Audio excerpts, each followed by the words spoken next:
Park Do-hyun was not a soldier. He was not a scientist. He was not a hero. He was just a man who took care of animals.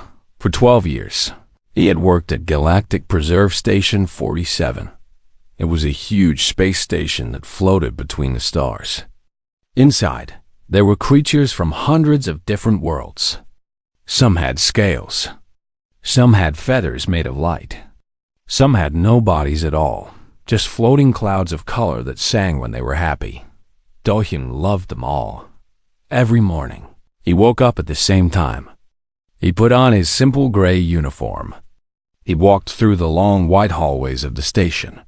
He checked on every animal in his care. He knew their names. He knew what they liked to eat. He knew when they were sick or scared or lonely. His assistant was a young woman named Yoon Hannah. She had worked with him for 3 years. She was smart and quick and always asked questions. Sometimes too many questions. "Do you ever get bored?" she asked him one morning. They were feeding small creatures that looked like blue rabbits but had 6 legs. The war with the hegemony is getting worse. Ships are fighting near the border. And you are here, cleaning cages. Do-hyun smiled. He picked up one of the blue creatures and checked its teeth. "Everything alive needs someone to pay attention to it," he said. "If not me, then who?" Hannah shook her head. She did not understand him, but she respected him. Everyone on the station did. That afternoon, everything changed. A message came from the Galactic Council. The Council was the government of all the known species. They made the laws. They kept the peace. When they sent a message marked urgent, people listened. Do-hyun read the message 3 times. Then he sat down slowly. "What is it?" Hannah asked. She had never seen his face look like that before. "They are sending us something," he said. "A creature. They call it Specimen Omega-9. What kind of creature?" Do-hyun handed her the datapad. He watched her face turn pale as she read. Omega-9 was not a natural animal. Long ago, there was a civilization that no longer existed. They had destroyed themselves in a great war. Before they died, they created weapons. Living weapons. Omega-9 was one of them. It was made to hunt. It was made to kill. It was made to never stop. For thousands of years, it had slept in a tomb on a dead world. Then, 2 years ago, a mining ship had accidentally woken it up. Since then, it had killed over 600 people. Soldiers, scientists, anyone who tried to stop it. Nothing worked against it. Bullets bounced off its skin. Energy weapons made it angry. Poison did not affect it. It could not be destroyed. The council had tried everything. They had sent their best warriors. They had used their most powerful ships. They had dropped bombs on it that could break mountains. Omega-9 survived it all, so they want to send it here? Hannah said. Her voice was shaking. To a zoo? They want me to take care of it, Do-hyun said quietly. That is crazy. You are a zookeeper, not a monster hunter. I know. The next day, a council ship arrived at the station. From the ship came a diplomat named Tockrell. He had 4 arms and a body covered in smooth gray skin. His eyes were on stalks that moved in different directions when he talked. We have tried everything, Tockrell said. He stood in Do-hyun's small office, looking uncomfortable. Our soldiers cannot kill it. Our scientists cannot understand it. Our prisons cannot hold it. We are running out of options. Why me? Do-hyun asked. Tockrell made a sound that might have been a laugh. Because humans are strange. Your species keeps predators as pets. You touch dangerous animals for fun. You seem to have no fear of things that should terrify you. His eye stalks pointed at Do-hyun. Maybe that strangeness will help where our strength has failed. Do-hyun thought about this for a long time. He looked out the window of his office. He could see the stars cold and distant. Somewhere out there, a creature was waiting. a creature that had known nothing but violence for its entire existence. "What does it eat?" he asked. Tockrell blinked. All four of his eyes blinked at different times. "What?" "The creature." "What does it eat?" "How does it sleep?" "Does it like warmth or cold? Light or dark?" "I do not know. No one has tried to learn these things. They were too busy trying to survive." Do-hyun nodded slowly. "I will need 1 week to prepare. You are accepting?" Tockrell sounded surprised, maybe even scared. "It is an animal," Do-hyun said. "A dangerous animal. Maybe the most dangerous animal in the galaxy. But still an animal. And every animal has needs. Every animal has behaviors. Every animal can be understood if you pay attention." He stood up and looked at Tockrell. "I have spent my whole life paying attention." After the diplomat left, Hannah came into the office. She looked at Do-hyun with wide eyes.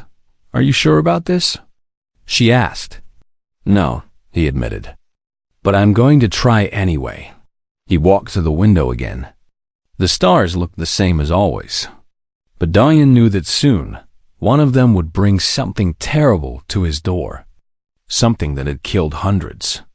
Something that could not be stopped.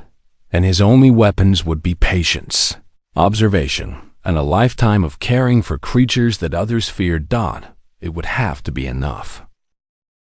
The ship that carried Omega-9 arrived on a Tuesday. Do-hyun remembered this because Tuesdays were usually quiet days at the station. He would clean the enclosures. He would check the medical records. He would drink tea and watch the crystal birds dance. This Tuesday was different. The ship was black and covered in weapons. It moved slowly, like it was carrying something heavy.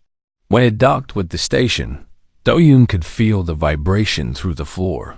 He went to the loading bay with Hana. There were soldiers everywhere. They wore heavy armor and carried big guns. Their faces were tense. Some of them were sweating. "Stay behind the yellow line," a soldier told them. "Do not move. Do not speak." Do-hyun nodded. He watched. The cargo doors of the ship opened. Inside, there was a sphere. It was made of energy, layer after layer of force fields stacked on top of each other. Do-hyun counted 17 layers. Each one flickered and sparked. Something inside was hitting them. Then he saw it. Omega-9. It was hard to describe. Its body was made of black plates that moved and shifted like water. It had too many limbs. Some looked like arms. Some looked like blades. They kept changing. Its eyes burned with pale light. There were many of them, scattered across its body, and they all moved independently. It was looking at him. Not at the soldiers, not at the guns. Not at Hannah. At him. "It sees you," Hannah whispered. Her voice was very small. "Good," Do-hyun said. "That means it thinks." The soldiers moved the sphere to a special enclosure that Do-hyun had prepared. It was deep in the station, far from the other animals. The walls were thick. The barriers were strong. There were cameras everywhere. Do-hyun watched from a control room as they released the creature into its new home. Omega-9 moved through the space like smoke. It touched everything. It tested the walls. It hit the barriers.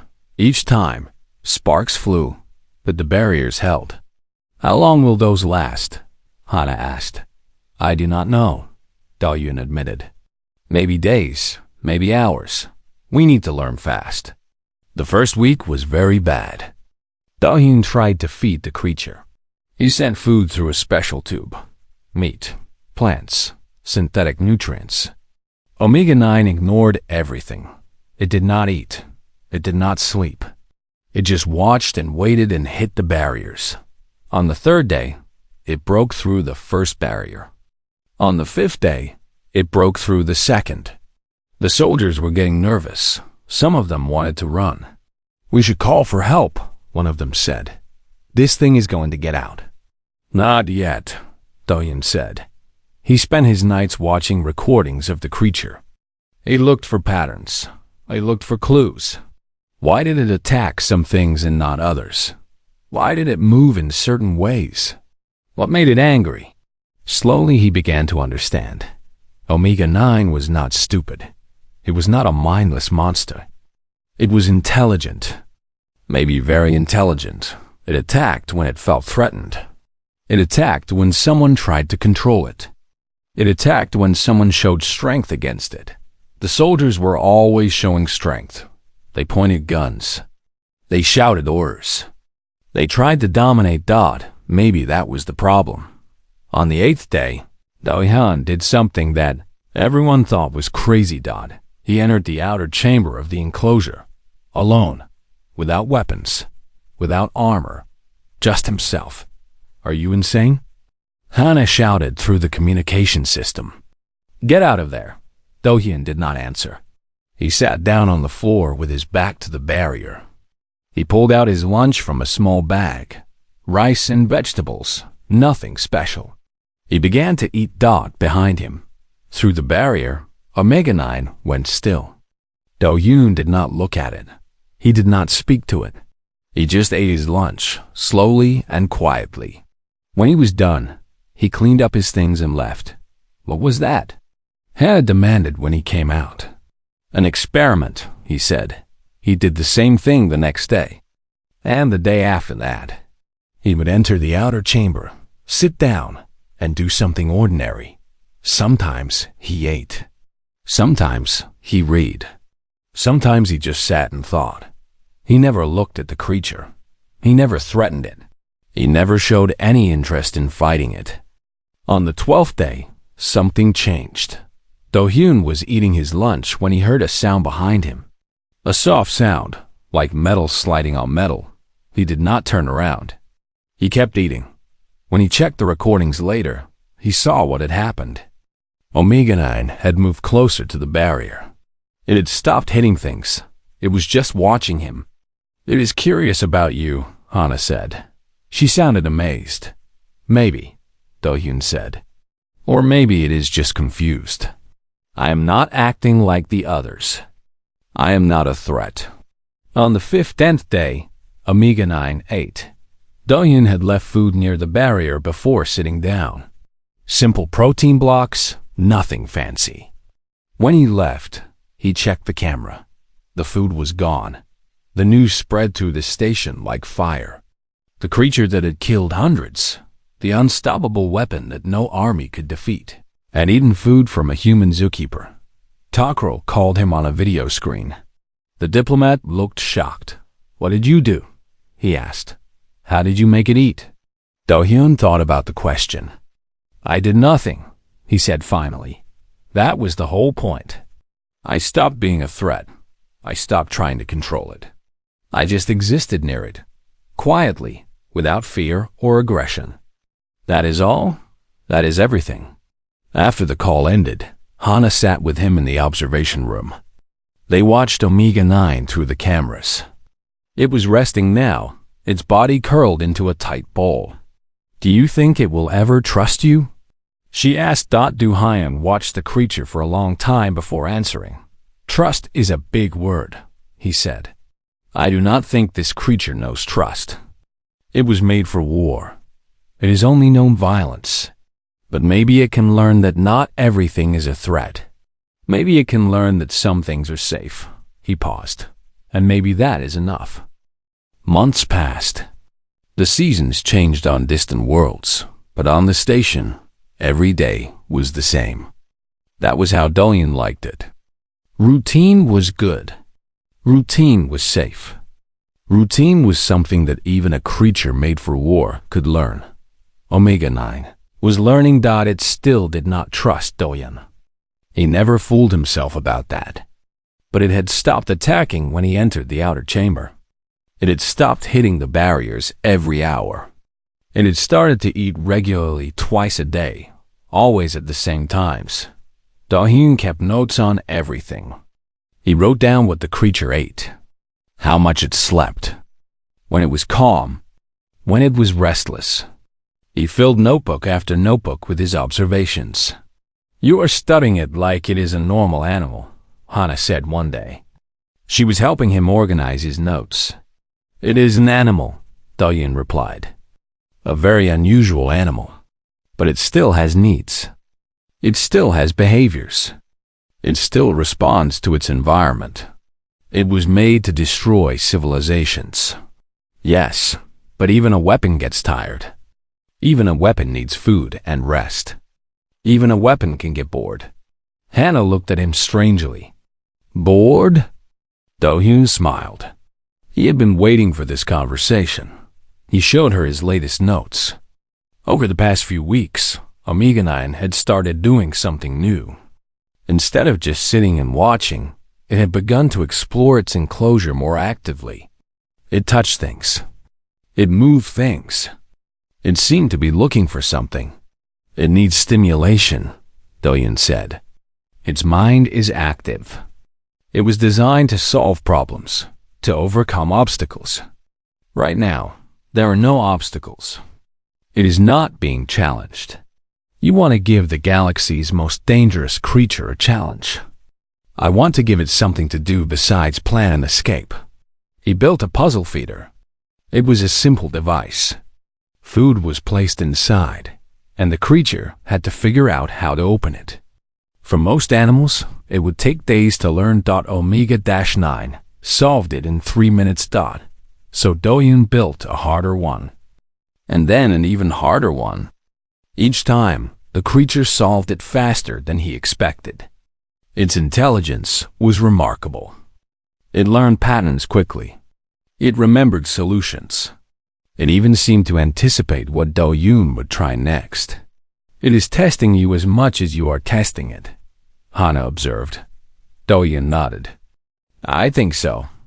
It wants to know what I am, what I can do, what I want from it. What do you want from it? He thought about that for a moment. Nothing, he said honestly. I just want it to be okay. That is all. Something changed after that. Do-yoon could not explain exactly what. The creature still watched him with those burning eyes. But there was something different in the way it watched. Less like prey. Less like a threat. More like a curiosity. One night, there was an accident. The station's gravity system failed. For 37 seconds, everything went wrong. Lights flickered. Alarms screamed. People floated in the air, grabbing at walls and furniture. Do-hyun was in the corridor outside Omega 9's enclosure when it happened. He hit the ceiling, then the floor, then the wall. By the time gravity came back, he was dizzy and bruised. And then he looked up. The barriers were flickering. The energy shields that kept Omega 9 contained were failing. Through the damaged field, he could see the creature clearly. No protection. No safety. Just him and it. For 37 seconds, nothing stood between them. The creature moved toward the barrier. Toward the gap. Toward freedom. It could have escaped. It could have killed him. It could have done what it was made to do. It stopped. It looked at Do-yoon. He looked back. Neither of them moved. Then the barriers came back online. The gap closed. The moment passed. Do-yoon lay on the floor, breathing hard. His heart was beating so fast he could hear it. Omega 9 returned to its resting position. It curled up and went still. The next day, a military ship arrived at the station. On board was a general named Cho Sunwoo. He was from Earth, sent by the government to oversee the situation with Omega 9. He had a hard face and cold eyes. Why did it not attack you? General Cho demanded. They were in a meeting room, surrounded by soldiers and scientists. The barriers failed. It had a clear opportunity. Why are you still alive? Do-hyun did not have a good answer. I do not know, he admitted. Maybe it did not see me as a threat. That is not possible. It attacks everything. It used to attack everything. Things change. General Cho did not like that answer. He did not like Do-hyun. He did not understand why a simple zookeeper was handling the most dangerous creature in the galaxy. "We need to study this thing properly," the general said. "We need to understand its weaknesses. Find a way to destroy it." "With respect," Do-Yoon said carefully, "I do not think destruction is possible. And trying might make things worse." "Worse?" "It has killed hundreds of people. And it has not killed anyone in months. Is that not progress?" The general stood up. His face was red with anger. "This is not a pet project. This is not a zoo animal. This is a weapon. And weapons need to be controlled or eliminated." He pointed at Do-Yoon. "You have 3 months. Figure out how to neutralize it, or we will do things my way." After the meeting, Hana found Do-Yoon in the observation room. He was watching Omega-9 through the cameras. The creature was working on a new puzzle feeder, its limbs moving with careful precision. "What are you going to do?" Hana asked. Do-Hyun did not take his eyes off the screen. "The same thing I have always done," he said. "Pay attention. Be patient. Try to understand." He paused, "and hope that is enough." General Cho did not wait 3 months. He waited 3 weeks. Do-Yoon found out what was happening when he heard the alarms. He was in the aquatic wing, feeding the water creatures from a planet with no name. The alarm was loud and sharp. It meant danger. It meant emergency. He ran. The corridors were chaos. People running in all directions. Soldiers shouting orders. Scientists grabbing equipment and fleeing toward the escape pods. What is happening? What is happening? Do-Hyun grabbed a passing technician. "The creature," the man gasped. "It broke out. It is killing everyone." Do-Hyun felt his stomach turn cold. He pushed through the crowd, moving against the flow of people. Everyone was running away. He ran toward. He found Hana at a security checkpoint. She was pale and shaking. "The general," she said. Her voice was breaking. "He did something. He brought in scientists. They wanted to test its limits. They used pain, electricity, chemicals. They wanted to see what would make it angry. They tortured it? They called it research." Hana wiped tears from her face. "It broke through the barriers in 4 minutes. The inner barriers, Do-Hyun. The ones that were supposed to hold for years." He could hear the sounds now. Screams, weapons fire, the heavy thud of something large moving through metal corridors. The sounds were getting closer. "Go to the escape pods," Do-Yoon told Hana. "What about you?" "I am going to find it. That is suicide. Maybe." He put a hand on her shoulder. "But someone has to try." He walked toward the sounds. The corridor looked like a battlefield. Walls were torn open. Bodies lay on the ground. Soldiers were firing weapons, but the shots did nothing. Omega-9 moved through them like wind through leaves. Do-Hyun had never seen it like this. It was bigger somehow. Its body had expanded, unfolded, revealed new shapes and new weapons. It was everything its creators had designed it to be. A perfect killing machine, and it was hunting, not randomly, not wildly. It was moving with purpose, tracking something specific, tracking the people who had heard it. Do-Hyun followed the trail of destruction. He stepped over fallen soldiers. He walked past broken equipment. He did not run. He did not hide. He just walked. He found Omega-9 in the command center. General Cho was there, backed into a corner with his staff. Their weapons were empty. Their faces were white with fear.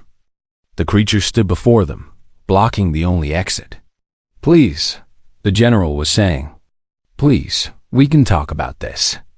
We can." Omega-9 made a sound. It was not a word. It was something deeper. Something that spoke of old anger and fresh pain. Then Do-Hyun stepped into the room. Everyone looked at him. The general, the staff, the creature. Every eye in the room turned to the small man in the gray uniform. That is enough, Dayun said. His voice was quiet. Not commanding. Not threatening. Just tired and sad. Omega 9 turned to face him fully. Its body rippled. Its eyes burned. It could kill him in a heartbeat. They both knew it. I know what they did to you, Dayun said. He stepped closer. I know they hurt you. They were wrong. They should not have done it. I am sorry. The creature did not move. But this is not survival anymore. You are not fighting to stay alive. You are fighting because you are angry. Because you want revenge. Another step closer.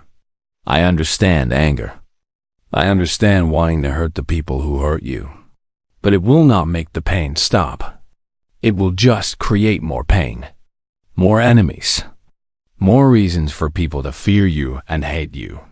He was close now. Close enough to touch it if he reached out. Come back with me. I will make sure no one hurts you again. I will make sure they understand. General Cho made a strangled sound. You cannot promise that. You are nobody. You are just a... Be quiet, Do-hyun said. He did not look at the general. His eyes stayed on Omega 9. I am talking to the only one in this room who matters right now. The creature looked at him. Really looked at him. Not as prey. Not as a threat. As something else. Something it had never encountered before. A long moment passed.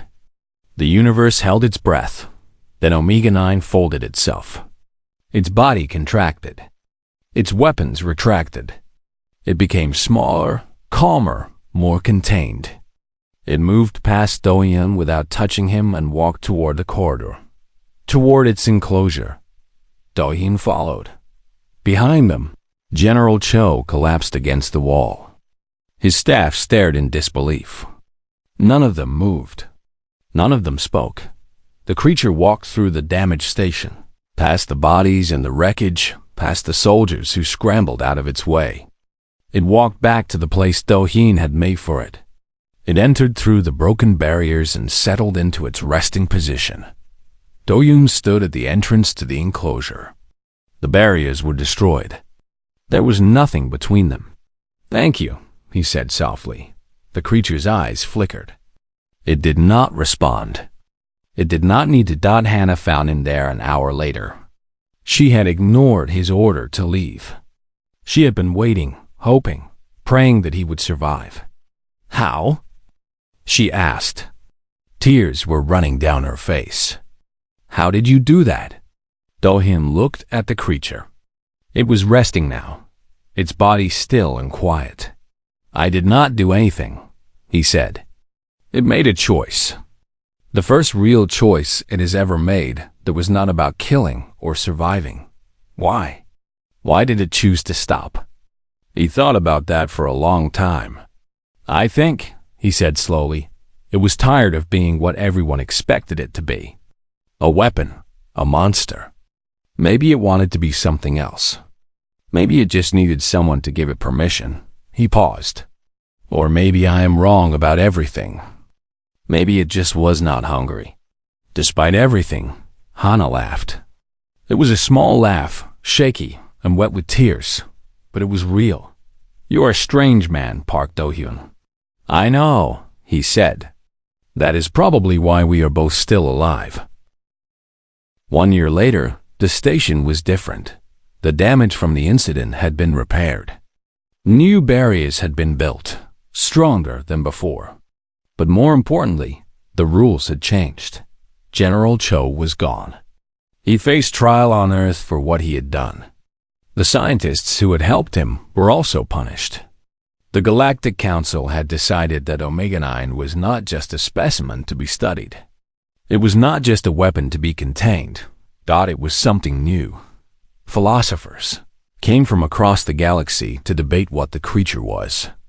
Was it alive in the same way other beings were alive? Did it have rights?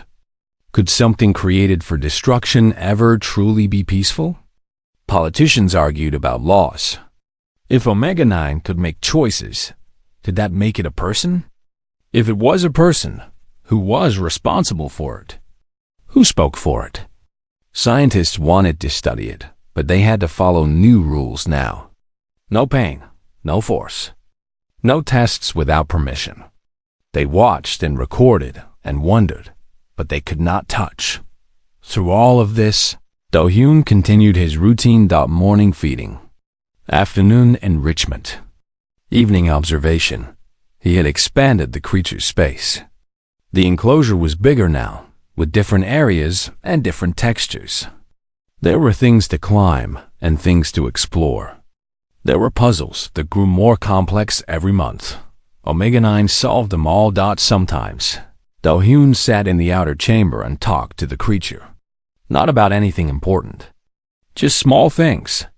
The weather on Earth, the crystal birds and their new babies. A book he was reading. A memory from his childhood. The creature never responded with words. It was not built for words, but it listened. Do-hyun could tell. Its eyes would focus on him. Its body would grow still. It was paying attention. One afternoon, Hana came to find him. She had grown in the past year. She was no longer the nervous assistant who asked too many questions. She was confident now, strong. She had been offered jobs at other stations, better positions with better pay. She had turned them all down. The council wants to name it, she said. Officially, they say Omega-9 is not a proper name. It sounds too much like a serial number. Do-hyun looked at the creature through the transparent wall. It was working on a new puzzle, one that required moving objects in a specific order. Its many limbs moved with careful grace. What names are they suggesting? Lots of things. Some want to call it the survivor. Some want to call it the exception. Some want to use a word from the old language, the one its creators spoke. What word? Hannah checked her notes. It translates roughly as final answer. That is what its creators called it. The weapon that would end all their problems. Do-hyun was quiet for a moment. Tell them it already has a name, he said. What do you mean? The name does not matter. Omega-9, final answer. Whatever people call it, the creature does not care. Names are for us, not for it. He turned to look at Hannah. What matters is how we treat it. What matters is that we remember it is not just a weapon or a monster or a problem to be solved. It is something that exists. Something that lives. Something that made a choice when it did not have to. Hannah nodded slowly. Should I tell them that? Tell them whatever you want. I doubt they will understand. But tell them anyway. After she left, Don entered the outer chamber. He sat down in his usual spot, his back against the wall. The creature had finished its puzzle. It was watching him now. They want to give you a name, he said softly. Important people are arguing about what to call you. They think it matters. The creature's eyes flickered. I do not think it matters. You know what you are. You know what you have done. You know what you chose. He paused. You could have killed me that day. When the barriers fell. When the general hurt you. Both times you could have killed me. You did not. I do not know why. Maybe you do not know why either. But it happened. That is enough. He was quiet for a while. Outside the station, stars burned in the endless dark. Ships traveled between worlds. Wars were fought and won and lost. Life continued. The galaxy called you unstoppable, Do-hyun said finally. They were right. No weapon can destroy you. No army can defeat you. No prison can hold you forever. He stood up and walked to the barrier. The creature moved closer too, until they were only separated by a thin layer of energy. But weapons and armies and prisons are not the only things in the universe. There is also patience. There is also time. There is also the simple act of being kind to something that has never known kindness. He placed his hand on the barrier. I do not know what you are. I do not know what you will become. But I know what you are not. You are not a monster. Not anymore. Maybe you never were. The creature looked at his hand. One of its limbs reached out and touched the barrier on the other side. Not hitting it. Not testing it. Just touching it. They stayed like that for a long moment. The galaxy thinks humans are weak, Doyen said. They think we are soft and strange and too emotional. Maybe they are right. But our weakness is sometimes our strength. We do not try to dominate everything. We do not try to control everything. Sometimes we just try to understand. He smiled. And sometimes, understanding is the most powerful weapon of all. Years later, when people told the story of Omega 9, they talked about the battles and the deaths and the fear.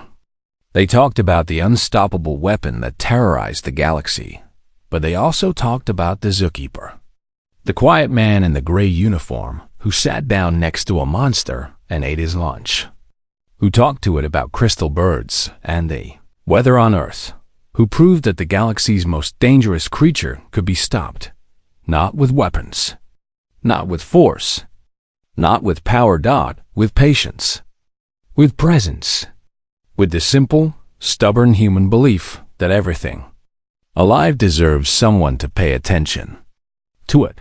That was the lesson of Park Do-yeon. That was the lesson of humanity. That was the lesson that would echo across the galaxy for generations to come. The end.